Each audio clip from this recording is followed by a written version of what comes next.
Okay, I did say when I passed it out not to pick it up. You don't really have to look at it during the class.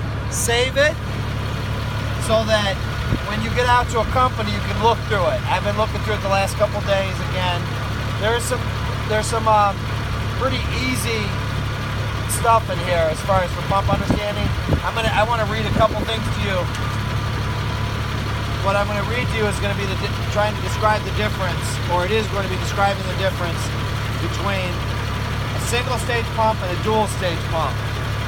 We have dual stage pumps in the Cleveland Fire Department.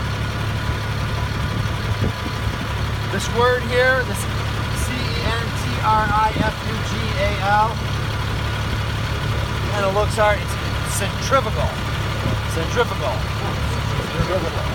And it's centrifugal force. These impellers are like, imagine when you shoot water against a fan and the fan's spinning and the water disperses. Well, that's kind of what the impellers are. They're in their own housing and they're spinning. And so when you take an apparatus from drive to pumps, you're switching in the transmission, you're switching it into pump operation, so it's actually spinning those impellers. So just listen up here. The centrifugal fire pump consists of an impeller, which is usually made of bronze. The impeller is mounted on a shaft at the center of the pump. The impeller's job is to take incoming water at low pressure and shoot it out at higher, more usable pressure for firefighting. Each impeller is situated in its own pump housing. The single-stage fire pump only has one impeller, which is usually larger than impellers in two-stage pumps. So they do have single-stage pumps. That is a picture right there, and it's in what you have of the single stage. So the water enters here, spinning around, and shoots out there. That's a single-stage pump. That's not what we have. A two-stage centrifugal fire pump, the two-stage centrifugal fire pump uses two impellers mounted side by side in a pump housing. The two impellers both have an intake side and a discharge side. Each impeller has its own intake and own discharge side. They are connected with a transfer valve. The transfer valve is right here, okay? The important thing about this transfer valve, it's only to be operated at idle pressure, okay?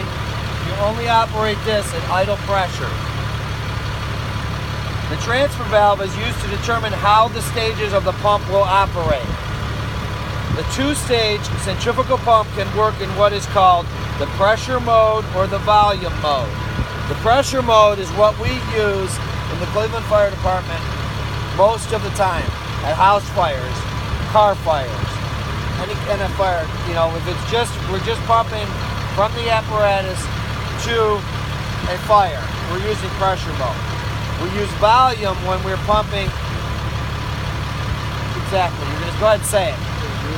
Exactly, relay. So if you're by a hydrant and you have another engine and then you pump into a truck, that's when you're going to pump in volume. It's when you are looking to get as much water as possible. You're not as concerned as much with the pressure.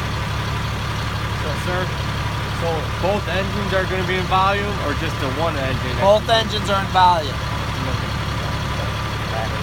When the pump is put in the pressure mode, the water supply